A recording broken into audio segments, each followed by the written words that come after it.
Hi, Mark Gilbert here. Thanks for clicking in. In this video, we're going to be looking at our thought atmosphere. What is that, and how can we use it for manifesting the highest possible life? Like all our videos here on this channel, they're designed to give you tools and ideas to assist with our spiritual evolution. I hope you benefit from this, and if you do, I would love it if you'd hit that subscribe button. It lets YouTube know that you like the work that we're doing here. Okay, I've got two key intentions for this particular video for us. One is I want us to focus on the fact that our thoughts are more than contained within our skulls, that they actually form an atmosphere and flow in and out of this physical form. That's the first thing. And the second is I want to practice a technique that will help anchor that awareness in. I also want to point out that some of the ideas presented here arc back to a video we did recently called The Universal Mind. You may want to go check that out. Now, this whole idea of our thought atmosphere came up for me as I was meditating the other day, and I was coming out of the meditation, and then I sat and I was reading some Ernest Holmes, one of my key spiritual teachers. His book is The Science of Mind that I was reading, and the reference of the quote I'm about to read you is in the remarks below the video. But as I was reading through a particular section, this one paragraph really stood out for me, and I'd like to just read it to you verbatim. Here, Holmes writes that every person is surrounded by a thought atmosphere. This mental atmosphere is the direct result of his conscious and unconscious thought, which in its turn becomes the direct reason for and cause of that which comes into his life. Through this power, we are either attracting or repelling. Like attracts like, and it is also true that we may become attracted to something which is greater than our previous experience by first embodying the atmosphere of our desire. Now, there's several key takeaways that I want to mention from this particular quote. The first is that concept of a thought atmosphere, because we do tend to believe and live with an everyday understanding that our thoughts are housed within our brain. Our brain is inside our skull.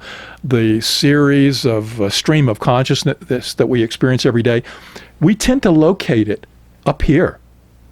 But what Holmes is asking us to consider is that we're surrounded by a thought atmosphere. It's sort of like the character Pigpen in the Peanuts comic strips, who had that little cloud that followed him around. We've got this little cloud of thoughts that are following us around, that are around us every moment.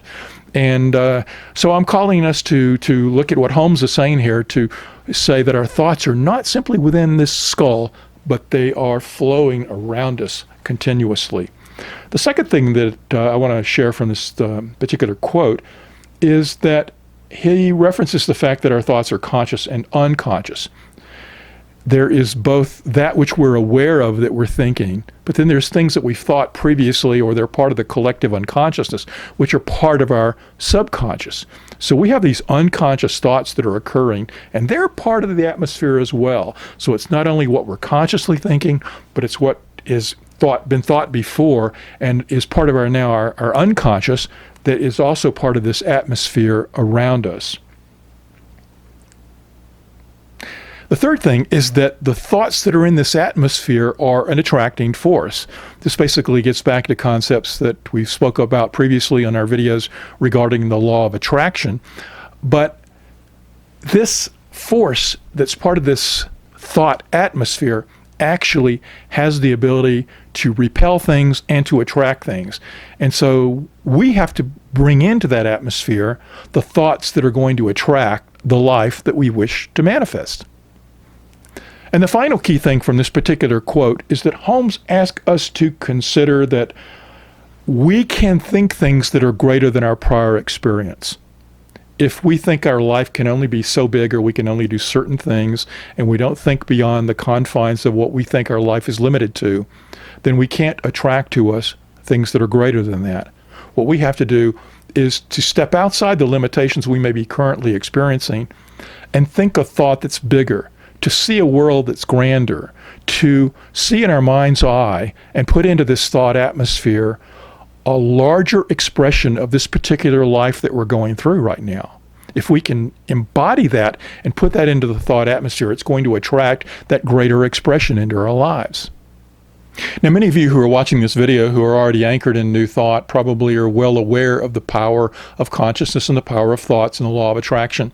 There's probably some of you, however, who have dabbled in it. You saw the movie The Secret or the book The Secret, or you read about them, and then you tried to use your thoughts to attract a like into your lives, and it didn't come out the way that you wanted, and so you probably threw it aside and said it's a bunch of bunk. Now, for those people who are in that last category, I would invite you to go see the video whose title's on the screen right now. There I describe some of the common reasons for why the law of attraction appears not to work. And a lot of this ties back to, again, the universal mind or big mind. And it's not simply our individual minds, but that our minds are part of a larger mind. So when we talk about a thought atmosphere, that is that our thoughts, conscious and unconscious, permeate around us, that they flow through us. We can imagine in our mind's eye that they exist out around us, but what they actually are doing is they are part of a larger mind that is contained within everything. That's what the other video on the universal mind gets into. So hopefully at this point, you got at least an idea that our thoughts can expand beyond the skulls. That's the key thing I wanted to get into our awareness to begin with. The second thing is what I like to do is to lead us in a process that anchors that awareness into us. It's one thing to understand it intellectually, but we have to embody it. We have to feel it. We have to go through some practical exercise that will allow us to touch into that particular sense of our minds being greater than the physical form. And that's what I'd like to do now. So what I'd like you to do now is, if you feel comfortable, to close your eyes as you're listening to this, if you're in a safe place where you can do that. And as I speak some words, I want you to imagine them in your mind's eye. If you're not at a place where you can close your eyes right now, get the gist of what I'm talking about and then bring that back into your own awareness, or maybe play the video again later when you can close your eyes. But let's do that now, and I'm going to close my eyes as well. So as we sit here now, we become aware of our thoughts, the thoughts that are occurring within our consciousness. And we just allow those thoughts to come up and just to flow through, and we notice them go by. And as we're thinking another thought, and then another thought, we simply notice them without judgment.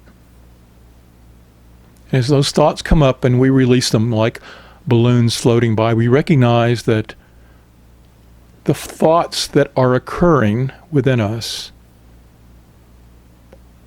although our sense and awareness appears to be within our heads, that those thoughts come from somewhere else. And after they leave us and float away, they go somewhere else. So in your mind's eye, what I'd like you to see now is this sense of flow. The thoughts that are coming in, the thoughts that are going out, are swirling around you. And just imagine that there's this cloud of your thoughts, the thoughts that you're consciously aware of, and the thoughts that are part of your subconscious, that there is this cloud of energy that surrounds your physical form in this moment, and that it moves through you, and you move through that cloud of thought. And there's this thought atmosphere that flows around you in a divine perfection. And you feel and sense that flow. And it goes out from you 2 feet, 3 feet. And you feel and sense that your atmosphere extends into all those things that are around you. So whatever may be in the room with you now in that world of form, your chair, your desk, your computer, whatever it is that you are experiencing in the world of form around you in this moment, know that that thought atmosphere is extending into the material aspects of that life, that there is a flow of your thought atmosphere that moves through things that appear to be solid, but moves through them and back through you. That there is this continuous flow of energy. And recognize that gets bigger and bigger, that this thought atmosphere is like expanding outward in all directions. It started small around you in your physical form, but it's getting further and further. And if you can, in your mind's eye, imagine that thought atmosphere extending in all directions to infinity. That it goes on and on and on. That this entire universe, this entire multiverse is embodied and impacted and connected to the thought atmosphere of you as this individual person right here, right now. And as you can embody that thought atmosphere flowing outwards to all space and all time, and flowing back into you, that you recognize that this divine flow connects you to all that is. There is a divine oneness in this thought atmosphere. There is a divine flow that connects you to everything that is, ever was, and ever will be. And in that is the creative force, the creative ability to create our lives, to manifest what it is that we desire in our lives. And so we simply know and sense that there is a magnetic aspect to our thoughts, that as we think our thoughts into this atmosphere around us, that they have this power to attract to us that which we believe, that which we know, that which we can embody. And so in this moment, I want you to sense that magnetic energy in the atmosphere around you, that your thought atmosphere contains the ability to bring towards it that which is like what you are consciously aware of. And as that flows into your awareness, as you sense that attractive nature of your thought atmosphere, that you know that you are changing your thoughts towards the greatest and highest for your life, that all things that you desire for the best manifestation for this lifetime is you, that those thoughts are put into your thought atmosphere, both through your conscious thinking and by the continuous practice of consciously seeing the greater and higher good, so that it impacts your subconscious or unconscious thoughts as well. And so that your thought atmosphere continues to be realigned with the attractive force of those things you wish to bring into your life. And so now I invite you to open your eyes. Now, the words I said were not that material. What it is the feeling that you want to anchor into. And what I'm inviting you to do is to not only intellectually understand that your thoughts expand beyond you and flow through you, that there is this atmosphere of thoughts around you that has an attractive force for you, but that you can feel into it at any moment.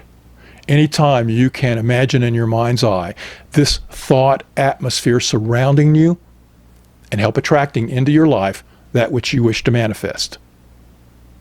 So, how are you using the thought atmosphere? What's beneficial for you?